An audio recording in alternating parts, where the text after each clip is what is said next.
Hello, and welcome to the Two Mats.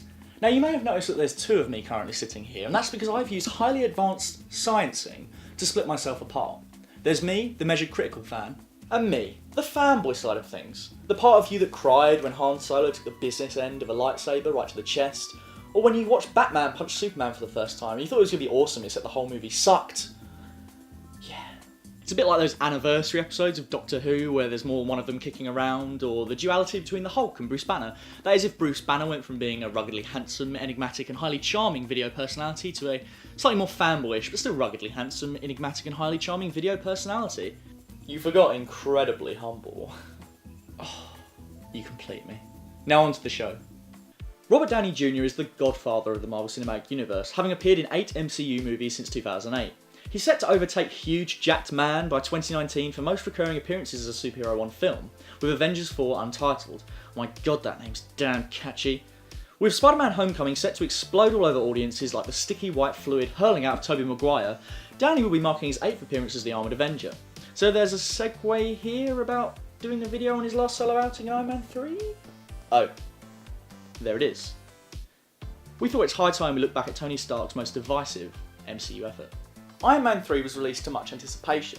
It was the first MCU movie after the critical and commercial juggernaut that was 2012's The Avengers. And it was written and directed by Shane Black, arguably the king of the action buddy movie with fares such as Kiss Kiss Bang Bang and Lethal Weapon under his belt. The film grossed over $1 billion at the box office to generally favourable reviews, but the fan response was mixed at best.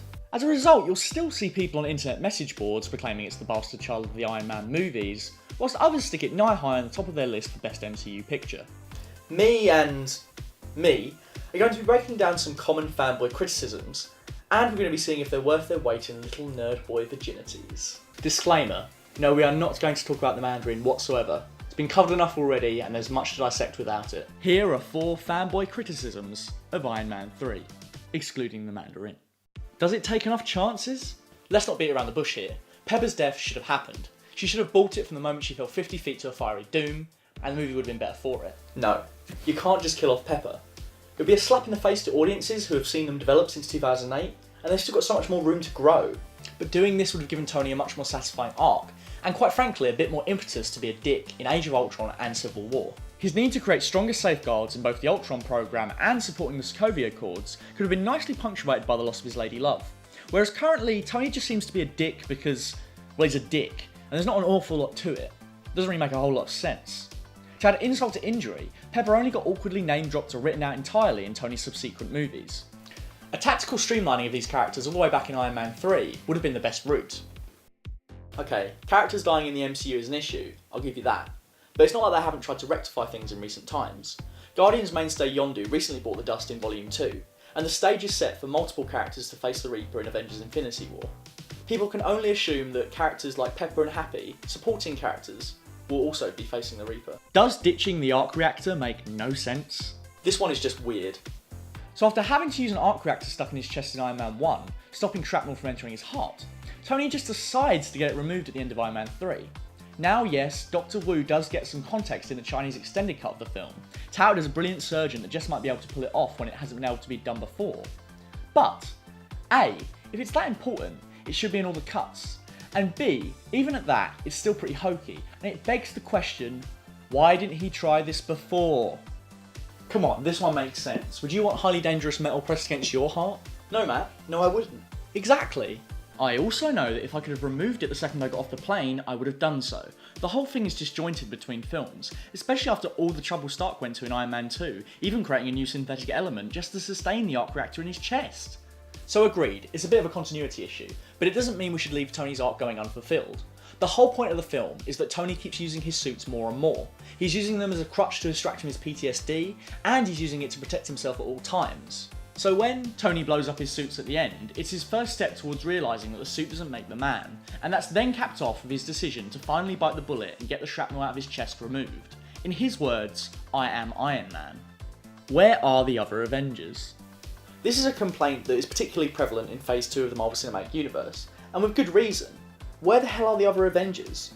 It's strange to go from Joss Whedon's team effort to see Tony solving world threats all by himself. Why doesn't he just ring them up? Yeah, it was absolutely the right call. Stripping back from the team effort to seeing Tony go up against Fretzel by himself reminds us why he's so great, without the need to shoehorn in a load of other Avengers like in Iron Man 2. I failed to see what adding in more Avengers would have brought to the movie, other than risking a repeat of Iron Man 2, which sacrificed a focus on Tony for weird Avengers-centric subplots and character cameos. But even from a story standpoint, I'd argue it does make sense to introduce them. We could have built upon Tony's burgeoning friendship with Banner, or continue the tense but respectful rapport between him and Cap. They did it in The Winter Soldier, with Black Widow buddying up to Steve, so it would have been nice to have done the same with a hero that didn't get a solo outing. Like Hawkeye. He exists, Marvel, no matter how many times you try and make us forget him. But we already have a great supporting character in Rhodes. But he's completely wasted. Is Rhodes wasted? We have to agree on this. It's just a missed opportunity. You have Shane Black, buddy cop Shane Black, on board for this movie, and you don't even give Rhodes a little bit more screen time? Rhodes and Tony's banter was the best thing in Iron Man 2, and it goes completely amok in Iron Man 3. Where is it?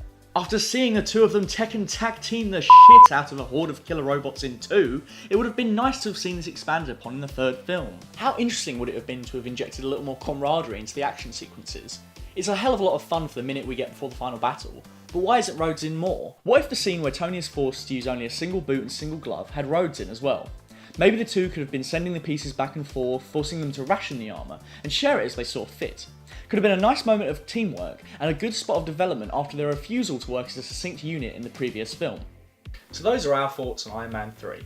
It's clear there's a lot of good in there, but at the same time, maybe the fanboys aren't always wrong, and there are a lot of issues that could have been fixed. Do you have any thoughts, Fanboy? Just one point in the Mandarin, it's actually quite cool when they reveal him, and it plays on the glut of weird, po-faced, strange accented villains like the Joker and Khan, who'd become the norm, and the way Killian knows that you, the audience, will fall for it is great. The issue I have is that if you're going to pull the rug out from under us, you need to replace Ben Kingsley's interesting villainous portrayal, and then give us an equally interesting portrayal behind the ruse. Otherwise it just doesn't work, and it comes across weird and boring. And another thing. Join us next week where we'll be dissecting Uncharted 3. Is it as good as the second game, or is it just a pitiful copy?